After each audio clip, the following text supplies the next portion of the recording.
Welcome back again to the conference floor in Manchester Central. We're at Interchange. It's time for another Interchat, and I really hope you do listen to this one. It's a really inspiring conversation with the Mayor of York and North Yorkshire, David Skaith. It's one of those reminders again of just how much politics is changing in this country with the introduction of devolution, and the way you've got politicians able to make these holistic decisions covering health, the economy, skills. And David is one of those mayors who really gets that transport is at the very heart. It is the enabler of everything. So in this conversation, we get into why that works, what he's doing about it, and of course, a few inevitable chats about Switzerland. We are back on the conference floor at Interchange. We're in the Freewheeling Podcast studio. It's time for another Interchat. And I am with David Skaith, the Mayor of York and North Yorkshire. Welcome, you've crossed the Pennines. And I don't do it too often. I have, it's the first time I've been over this side. It's not been raining and grey, to be honest with you. But it's great to see so many people at the conference today, and so much energy, so much positivity. I think in transport, you get people who are really passionate about transport, don't you? And it's great to see so many people there. And we have made the travel all over to Manchester, which we don't do lightly, but here we are. Well, just to reassure you, I arrived yesterday and it was absolutely pissing it down. So the service is restored. And I'd also like to tell people who can't, this is audio only, that he's got a massive white rose on his lapel. So, he's arrived in Manchester fully branded. Yeah. Now, you're quite interesting because if you look at the mayoralties, the sort of archetypal city mayor in this new generation of mayors was Ken Livingstone, who very much came out of having won the GLC as a transport person. You are a York business owner. You're not a transport person in origin. How have you found suddenly taking on powers in a sector as complex and insular as transport, as someone who's never previously worked or interacted with it? You know what? It is the most complicated area we deal with. Absolutely. It's the thing that keeps me and the team up at night the most is transport. I think it's the challenge and the complexity of it, particularly in an area like York and North Yorkshire. We're not talking about a small, tight, urban city region. We are talking about vast rural areas, an area that's 5 times bigger than London and a huge coastal area. And so much of our transport and connectivity of people is actually outside of our borders. So people going from York to Leeds, Selby to Doncaster, 2 hourly trains, 2 hours on the train from York to London. Our connectivity strength is actually moving people in and out of the region. It is hugely complicated. Again, done in an area that's not been done before. So devolved areas, we think of Greater Manchester, we think of Liverpool City region, we think of London. York and North Yorkshire, the first of those urban and rural areas. So it's very, very difficult. But it's the thing that underpins everything. We talk about it all the time when we're developing our housing strategy, our growth strategy, how we connect people to opportunities, to skills, to education, to healthcare. Transport is the thing that underpins it all, and it does unlock everything we need to do. And so that's where devolved powers of mayors really have a strength when we come by authorities. We're not looking at things in an isolated area. So here's our housing strategy tick, here's our transport tick. It's all linked in together. I was just on a panel just now and talking about how when we look at our area, we always lay maps over where has the worst outcomes, health outcomes, educational attainment, access to skills, opportunities, lack of affordable homes. And it's always the same areas. And they've also got the worst transport connectivity. And if you can improve that transport connectivity, me as a mayor who also has powers over police and fire as well, it unlocks so many of the problems that we face. And transport is that thing. But it's where you've got to get the experts in the room. And we are incredibly fortunate that we have some of the best people in the country working in my combined authority, really leading on this work. And it's also bringing the experience of the 2 local authorities together, but now of a collection of mayors representing pretty much the whole of the north as well. The work that we're doing, particularly around NPR, Northern Powerhouse Rail, with Oliver and Tracy, the South and West Yorkshire mayors, and Andy and Steve and Kim up in the northeast as well. That collective work, collective resources, collective knowledge, understanding and power, that's how we're going to improve the transport connectivity and get it to where it needs to be, not just in an area like mine, but in the north as a whole. But it is it's a world that I'm not used to, and it's very complicated. Do you think coming in with a bit of naivety as an outsider helps? I mean, one thing that struck me is how directly you've just said rural buses don't work. Yeah, And people were saying that before, even though they obviously don't work. Yeah, I think it's coming from a business background and going, what are the problems we face and how do we fix them? You can't keep your head in the sand. You know, I come from having my business for many years. How I've got my business better is getting the experts in the room to help me develop it and move it on. So as soon as I got enough funding to hire an accountant, a web developer, a photographer, that's what you do, and then you let them go and do what they're great at. So much of our region is poorly connected. East to west connectivity in the north is terrible. Our connectivity from York to the coast is awful. Over to the Pennines, over to Manchester, Liverpool is really poor. North to south, say, is pretty decent actually on the whole and rail. But other than that, but in our rural communities, some of our towns speak about the weekly bus, and it's not a joke. They literally get a bus a week, and it's like, that's how have we got to this point? You know, the driven miles of buses in North Yorkshire have dropped by half over the last 10 years. It's just not working at all. And so where you've got an opportunity now to invest in bus, invest massively in active travel, that's a really big thing that we're really pushing up. People often feel about active travel, walking, wheeling, cycling, it's only for like a city area. But actually in our rural communities, connecting up those places into their local schools, for example, safer streets, improving the connectivity in around schools for our young people to be able to get to school safer. These kind of little things add up to really big impact, and that's what we're doing now. But no one can say that rural transport is working. It hasn't been invested in, it hasn't been a priority, especially in the north as well. Now, regular listeners know there's a golden rule on this podcast, which is I have to mention Switzerland at some point. So, Yeah. so I'm going to do it now. Earlier this year, I spoke to Helmut Eichhorn, who is in charge of Swiss transport integration. I asked him, what do you need here? In Switzerland, every village with a population of 300 or more has a bus every hour, every single one. And every single one of those buses serves a station and connects with an hourly train within 3-4 minutes of arriving. So you've got this perfect seamless connectivity. And I asked Helmut Eichhorn, what's the first thing that we would need to do in Britain if we wanted to try to replicate that level of service and integration? And he said, you've got to convince your politicians that public transport is the way to become a very wealthy nation. That's what he said. That's the first thing to do. So I'm talking to a politician. Are you convinced? And if you are convinced, are the politicians you speak to at the DfT and the Treasury convinced that it's the way to build national wealth? Yeah. Transport, say, unlocks everything. And it's not just wealth, by the way. It's improving health outcomes, skills attainment, everything. Transport is the thing that underpins and unlocks everything. And that's why it's so invaluable that we get it right.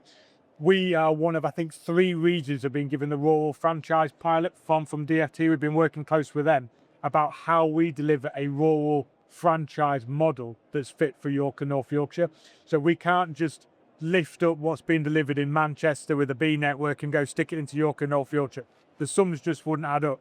So we've got this opportunity to actually develop what a rural franchise or bus model would look like. And obviously, speaking with the, which you just touched on there around that Swiss model is something that we've already started to explore. And actually what we're looking at is how particularly the rail station, the train station we have, can be those wider spoke and hub connectivities. So it's not just a train station, actually, it's how in those rural areas do we get people to Thirst train station, to Malton station, to Seymour. They become the wider hubs for those onward journeys then into Europe and those more established connected areas. But transport does unlock everything we need to live on. If you want to talk about growth, transport is the thing that is going to get us there, and we've got to improve that. Now, politicians at mayoral level absolutely get that. Obviously, you see the work that Andy Burnham and Steve particularly have led away on transport for the last decade or so. You can see it works. The economic growth that we've seen in Manchester, Liverpool, jointly working on transport, and particularly with what Andy's done around B Network and all that, has definitely been a huge ingredient to why they've had the success. Now we need officials at DfT and government to understand that is the direction we need to go in. So we need to have the long-term funding settlement and the flexibility around the funding to deliver that. Currently, our bus revenue is not there to deliver on what we need to do. We get pretty good maintenance funding for like roads, which is absolutely important. But currently I can't invest in rail projects, and we don't have the bus revenue currently to develop what we need to do. We've got pretty good active travel funding, which I put about £4 million of my own funding that I receive as a mail priority into it. So we're doing great work around active travel. But if we want to shift the dial, that bus funding and that long-term assessment around it has to be there. We've got a 10-year growth strategy, a 10-year housing strategy, a long-term adult skills funding strategy, but having that 10-year funding and transport setup is where we need to go next. I was doing some work recently with another rural urban combined authority. And as part of that, I was doing some benchmarking with a European city, which also has a rural urban unified governance, but with diverse counties within it. And I was saying to that European city, what happens if the rural area, for example, decided to cut their funding for public transport because they've got a very good level of connectivity, far better than most rural areas in Britain? How would that work from your governance point of view? That was why I was asking the question. But this person just looked at me and said, what do you mean? I said, well, what if they decided not to provide this really dense level of public transport in this rural area? I said, I don't understand. I said, well, what if they cut the funding? I said, well, it's a public service. It's an essential public service. You wouldn't say, what if you stop running schools in rural areas? I don't understand the question. And I just thought that was so interesting. Love that. This culture that I can't even comprehend what you mean by not running this level of connectivity. And here we can't really comprehend what it would be like to have it. And that's where seeing it, public service as a public good, isn't it?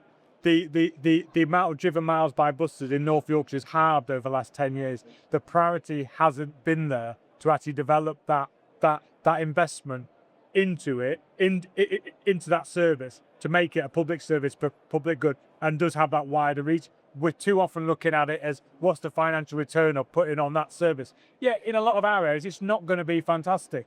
But actually the opportunity that gives that person to access work, to access skills, to access healthcare, that has got to be how we've got to be benchmarked, and that's how we've got to be seeing it. Rather than just putting on that service, it's going to have this many people on it, it's going to cost too much money. We've got to look at it from the other way around. If we want the growth and the opportunities, and frankly, the growth that we need to see as a country and the housing delivery we need to see as a country are going to happen in the north, and they're going to happen in areas like mine. But we need that funded into that transport to be able to achieve what we need to do. But for too long, we haven't identified or prioritised or invested in transport and put it on that top ranking. If you want everything else, transport is the thing that's going to deliver everything else. It's not going to work the other way around.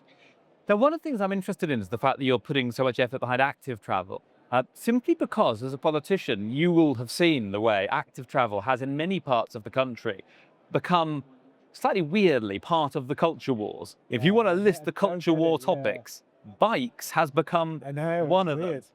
Why has that happened? But more importantly, as a politician, are you not a bit scared of what suddenly seems to have become a live rail and not want to go and touch that? I've never understood it, like us versus them, car versus cyclists, because there's more people walking with and cycling than frankly using the bus. There's less cars on the road, therefore there's going to be less congestion. It's going to be easier to find it's going to be easier to find a parking space. You're not going to get stuck in traffic. I've never understood it. It's a win-win for everyone.